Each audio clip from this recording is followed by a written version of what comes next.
नमस्कार मित्रों, astro talkies में आप सभी का स्वागत है।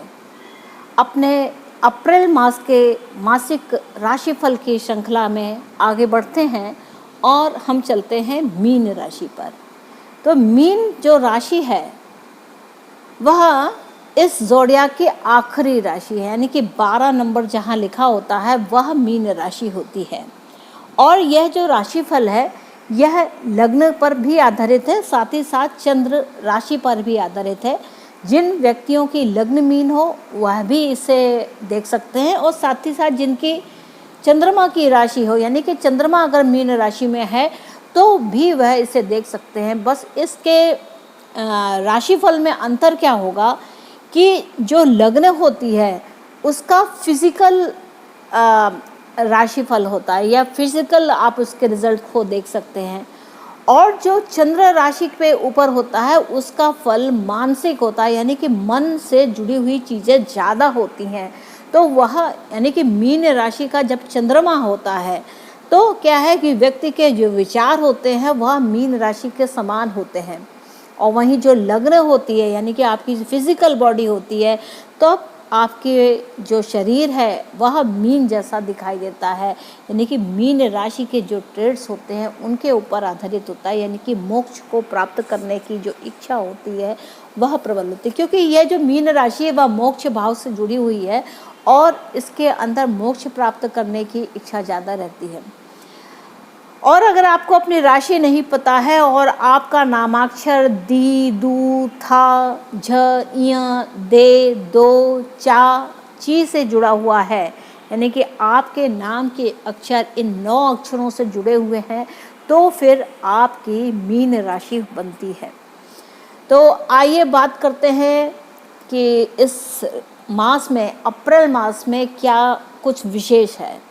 तो देखिए, अप्रैल मास में क्या है कि विशेष करके राशि परिवर्तन हो रहे हैं, और कई राशि परिवर्तन हैं। हम कह सकते हैं कि इसमें 1 नहीं, 2 नहीं, 6 ग्रहों का राशि परिवर्तन है। चंद्रमा की अगर हम सबसे पहले बात करते हैं तो देखिए, चंद्रमा जो है 2 सवा 2 दिन के अंदर अपनी राशि का परिवर्तन करता है। मन जिस प्रकार से तेज गति से चलता है उसी प्रकार चंद्रमा की गति भी है। अगर आपको समझना, यूँ तो चंद्रमा की गति के अनुसार हमारा मन चलता है, लेकिन अगर समझना है तो हम अपने व्यक्तिगत रूप में देखें हमारा मन कितनी तेज़ से चलता है। जिस प्रकार मन तेज चलता है उसी प्रकार चंद्रमा भी तेज़ी से चलता है। दूसरा जो राशि परिवर्तन है वह 5 अप्रैल 2021 को होगा। उस दिन गुरुदेव महाराज मकर राशि से छोड़ करके कुंभ राशि में प्रवेश कर जाएंगे। तो जैसे मीन राशि है, यानी कि आपकी जो राशि है उसके स्वामी गुरुदेव हैं, तो गुरुदेव अभी तक आपके एकादश भाव में थे, अब वह द्वादश भाव में हैं। अगर आपकी लग्न से देखें तो आपके लग्न से यह द्वादश हैं, यानी कि आपका कहीं पर विदेशों से संपर्क होने को है। आपकी इच्छा है कि आप विदेश जाएं, आप अपने घर से बाहर जाना चाहते हैं, आप अपने ही स्थान पर नहीं रहना चाहते हैं।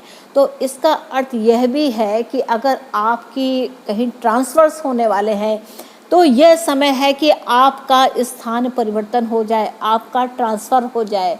आप जहाँ कहीं भी रहते होंगे वहाँ से आप काफ़ी दूर आपका ट्रांसफ़र हो, ऐसी स्थिति यहाँ पर बनती है। दूसरा जो राशि परिवर्तन है वह 13 अप्रैल 2021 को होगा, और सूर्य देव महाराज मीन राशि से मेष राशि में प्रवेश कर जाएंगे। तो मेष राशि में सूर्य देव का होना यानी कि क्या है कि आपके धन के मामले में आपको काफ़ी सुखद अनुभव मिलेगा। यहाँ पर ऐसी स्थिति बनती है कि आप अगर कोई सरकारी काम में आप व्यस्त हैं तो उससे आपके धन के कोष में वृद्धि होगी, आपकी वाणी में तेज होगा, आपके खान पान में भी परिवर्तन आएगा। आप इस मास देखेंगे कि आपके खान पान की अभिरुचि भी परिवर्तित हुई है। आप कुछ तीखा भोजन खाना पसंद करेंगे, आप गर्म खाना पसंद करेंगे। 13 अप्रैल 2021 को ही मंगल देव भी राशि परिवर्तन कर रहे हैं, वह वृषभ राशि से मिथुन राशि में प्रवेश कर रहे हैं। तो मंगल देव का चौथे स्थान में होना आपकी राशि से चौथे स्थान पे होना यानी कि कहीं ना कहीं कोई मानसिक उद्विग्नता को उत्पन्न करता है। वैसे भी क्या है, यह बुध की राशि में है। बुध शांत प्रिय होते हैं, जहाँ भी बैठते हैं वहीं के अनुसार अपने रिजल्ट्स को देने का प्रयास करते हैं या उन्हीं के जैसे हो जाते हैं। और उसमें मंगल देव का बैठना यानी कि माता के सुख में कुछ कमी का अनुभव करना, यानी कि ये जो 45 दिन होंगे, इन 45 दिनों में आप अनुभव पाएंगे कि माता के सुख में कुछ कमी आई है, कुछ तो ऐसा है जो सही नहीं है। बात करें अगर हम बुध देव की, तो बुध देव भी राशि परिवर्तन कर रहे हैं। वह 16 अप्रैल 2021 से मीन राशि से मेष राशि में जाएंगे और 18 अप्रैल 2021 को शुक्र देव भी मीन राशि से मेष राशि में जाएंगे। तो देखने में क्या आ रहा है कि यहाँ पर आपका जो द्वितीय भाव है, यानी कि आपके कोष का भाव, आपके बैंक बैलेंस का भाव, आपकी वाणी का भाव, आपकी फैमिली का भाव, यहाँ पर 3-3 ग्रह हो रहे हैं। यानी कि आपकी फैमिली के अंदर आप काफ़ी हलचल है। इसे कह सकते हैं कि यह एक प्रकार से राजयोग की भी स्थिति है। साथ ही साथ क्या यहाँ देखें तो स्थान परिवर्तन है। चौथे स्थान के स्वामी का द्वितीय में बैठना और द्वितीय स्थान के स्वामी का चौथे में बैठना, यानी कि माता के संबंध में ही कुछ विशेष बातें हो रही हैं, या इसे आप सुख कह सकते हैं, इसे आप वाणी कह सकते हैं, बोलने की चीज़ कह सकते हैं, खाने की चीज़ कह सकते हैं, आप अपने बैंक बैलेंस को कह सकते हैं। यानी कि यहाँ पर कुछ ना कुछ ऐसी भी बात दिखाई देती है कि वाणी के प्रभाव से भी आपके धन में कुछ वृद्धि हो जाने की संभावना दिखाई दे रही है। क्योंकि देखिए, मरकरी, वीनस और सन का बैठना एक साथ एक जगह पर आपकी वाणी में बहुत ज़्यादा प्रभाव देता है। आपकी वाणी निश्चित तौर से बहुत प्रभावी होगी। आप प्रभावशाली तरीके से बात करेंगे, आप धन के कोष में वृद्धि करेंगे। यहाँ पर इस तरीके की चीज़ें दिखाई देती हैं।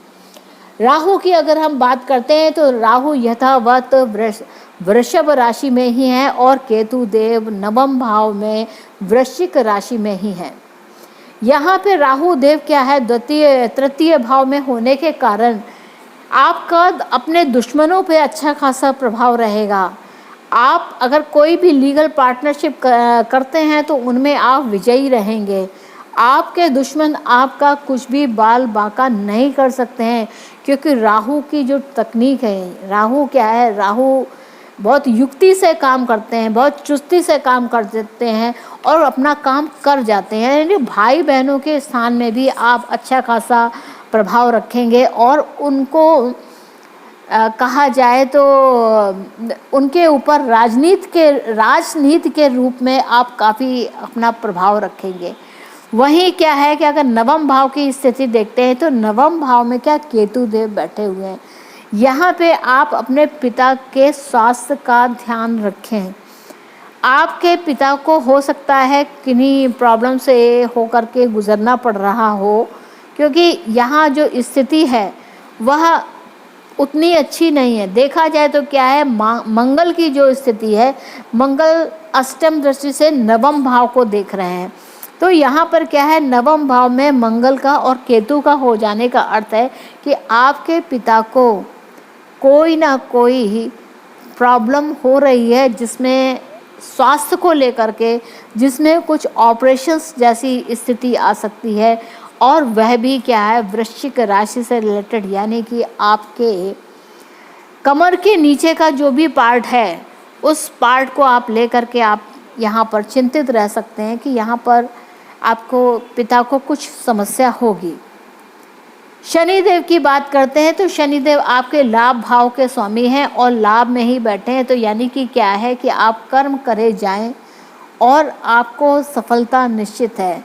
अभी मकर राशि में शनि के रहने से क्या है, अभी कुछ समय तक यह उतना अच्छा परिणाम नहीं दे पा रहे होंगे, लेकिन जब 1.25 साल के बाद में शनिदेव महाराज कुंभ राशि में चले जाएंगे तो वहाँ पर इनके बहुत अच्छे, आपको विदेशों से बहुत सुंदर लाभ मिलने का संभावना यहाँ दिखाई दे रही है कि आगे आने वाले 1 साल 1.5 साल के अंदर आप पाएंगे कि आपके कर्म से आपकी काफ़ी विजय हुई है। और वैसे भी अगर हम यहाँ देखें तो क्या है कि आपके दसम भाव के जो स्वामी हैं, दसम भाव यानी कि आपका कार्य क्षेत्र, आपका विकास, आपका जो विकास है वह विदेशों में अधिक होगा, ऐसी संभावना यहाँ पर पूर्ण रूप से दिख रही है, क्योंकि आपके दसम भाव का स्वामी विदेश के भाव में है। यानी कि कोई ट्रांसफ़र जॉब के सिलसिले में हो रहा है जो विदेशों से संबंध रख रहा है। तो ऐसी संभावना दिखती है कि इधर एक महीने के अंदर में आप अपने अंदर काफ़ी अंतर महसूस करेंगे, काफ़ी बदलाव महसूस करेंगे। साथ ही साथ ये जो 5-6 ग्रहों का जो राशि परिवर्तन है, यह भी आपकी दशा और दशा पर परिवर्तन लाएगा। तो मित्रों यह मीन राशि का अप्रैल मास का राशिफल यहाँ पर पूर्ण होता है, और आशा है कि आपको मेरा यह चैनल पसंद होगा, यह एपिसोड पसंद होगा, और आप अगर मेरे चैनल को लाइक करते हैं तो उसे ज़रूर सब्सक्राइब करें। साथ ही साथ अगर आप ज्योतिष में रुचि रखते हैं तो इसे ज़्यादा से ज़्यादा शेयर करें। तो मित्रों, मिलते हैं अगले कुछ और विषय को लेकर के, तब तक के लिए नमस्ते।